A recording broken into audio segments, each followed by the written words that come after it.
जिन लोगों की नींद मृत्यु के समान शांत हो जाती है, उनका हर सुबह एक नया जन्म होता है और इस नए जन्म के साथ वो चाहे तो अपने जीवन को एक नई दिशा दे सकते हैं, एक नया मोड़ दे सकते हैं, एक नया आनंद पैदा कर सकते हैं। सूर्य की किरणों के साथ दिन की शुरुआत होती है और पूरी प्रकृति जाग उठती है।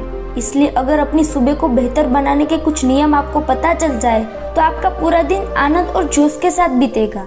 आज की जो कहानी मैं आपको सुनाने वाली हूँ, उसमें आपको सुबह की कुछ ऐसी आदतें पता चलेंगी जिसके बाद आप अपने पूरे दिन को बहुत बेहतर बना सकते हैं। इससे पहले कि आप इस कहानी में खो जाए, इस चैनल को सब्सक्राइब जरूर कर ले।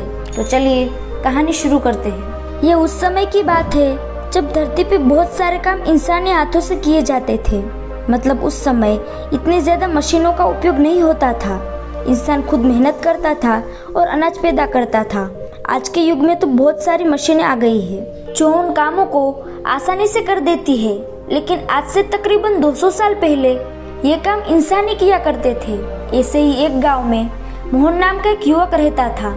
खेती करना उनका पेशा था, जहाँ पर मोहन के माता पिता बहुत ही मेहनती थे। वही मोहन बहुत ही आलसी युवक था। वो किसी भी काम को अच्छे से नहीं करता था, या यूँ कहे कि उसका मन किसी काम में लगता ही नहीं था। उसके माता पिता को अक्सर उसके भविष्य के बारे में चिंताएं होती थी कि हमारे जाने के बाद ये कैसे अपना पेट भरेगा, कैसे मेहनत करेगा। उसको खूब डांट फटकार लगाने के बाद भी उसमें कोई अंतर नहीं आ रहा था। दिन ब दिन स्थिति और ज्यादा चिंताजनक होती चली गई। अब मोहन दिन में भी सोता रहता था और सुबह भी बहुत देर से उठता था। एक दिन मोहन के पिता को पता चला कि गांव में एक बौद्ध भिक्षु आया हुआ है और वो मानव शरीर के बारे में बहुत गहरे विषयों पर चर्चा करता है और सबको ठीक करने के लिए बहुत अच्छी औषधियां भी लेकर आया है। फिर क्या था, मोहन के पिता मोहन को लेकर उस बौद्ध भिक्षु के पास पहुंच जाते हैं। वहां पहुंचकर वो बौद्ध भिक्षु को प्रणाम करता है और कहता है कि हे महात्म, ये मेरा 22 वर्षीय पुत्र मोहन है। मैंने सुना है कि आप शरीर संबंधित इलाज करते हैं। मेरे बेटे को कोई रोग तो नहीं है, लेकिन पता नहीं फिर भी क्यों बीमारों की तरह रहता है। किसी भी काम में उसका मन नहीं लगता और उसे बहुत जल्दी थकावट हो जाती है। कृपया करके मुझे बताइए कि अगर ये कोई रोग है तो मैं इसका क्या इलाज करूं। ये सुनकर वो बौद्ध भिक्षु उस युवक की नाड़ी की जांच करते हैं और इसके बाद उसके पिता से कहते हैं कि इस बच्चे को तो कोई भी रोग नहीं है, इसे केवल इसके आलस्य ने जकड़ा हुआ है। इसके बाद वो मोहन से पूछते हैं कि तुम सुबह कितने बजे उठते हो। यह सुनकर मोहन के पिता बीच में ही बोल उठते हैं कि महाशय, ये तो सुबह सूरज उगने के बाद तक सोता रहता है। उसके बाद वो बौद्ध भिक्षु पूछता है कि इतनी देर से उठने का कारण क्या है, क्या ये रात में देर से सोता है।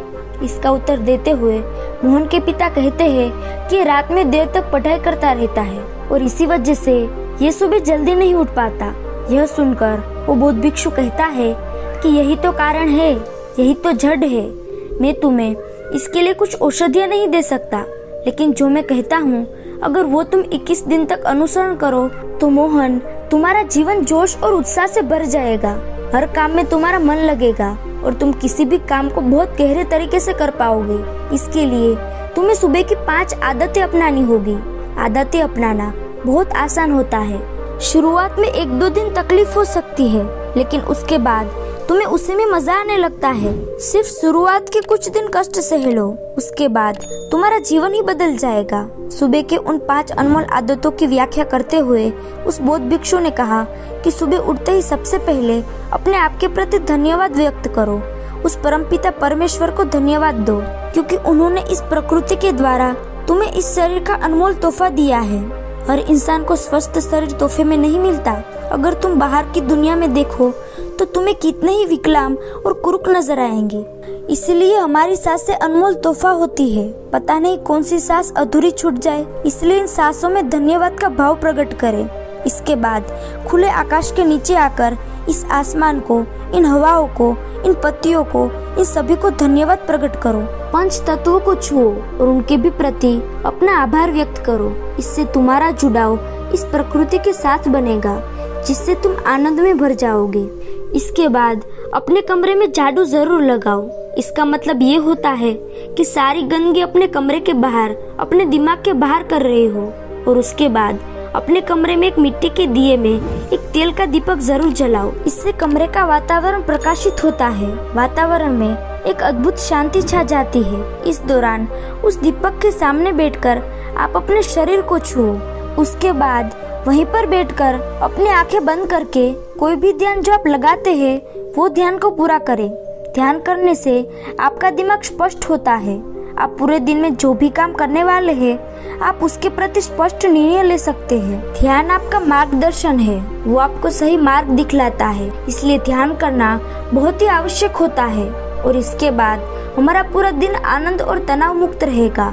जब आप ये सारे काम पूरे कर ले तो एकांत में बैठकर एक कागज और एक कलम लेकर पूरे दिन की सूची तैयार करें कि आप आज के दिन में क्या क्या करने वाले हैं और आप जो भी काम करने वाले हैं उसमें से किसी एक काम में किसी एक जरूरतमंद आदमी की बिना लालच के मदद करने की संभावना जरूर बनाना।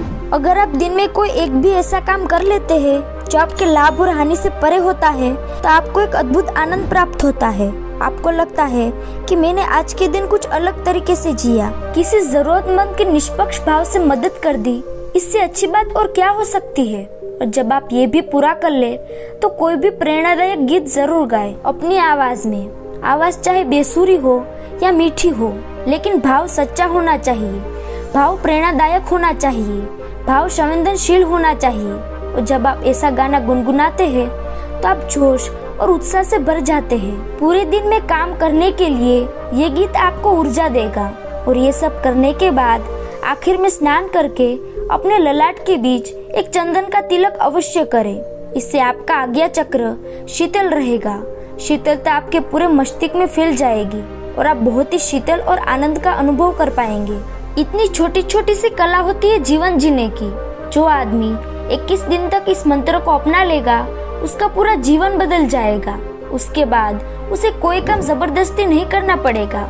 उसे जबरदस्ती अपने मन को उस काम में धकेलना नहीं पड़ेगा, बल्कि वो काम भी आपके लिए आनंद बन जाएगा। जीवन एक उत्सव बन जाएगा, जीवन एक जोश बन जाएगा, जीवन में संवेदना फिर से लौट आएगी। जरा सोचिए, जब हम बच्चे होते थे तो हमारे अंदर किसी भी एक नए काम को लेकर तरंगे उठने लग जाती थी।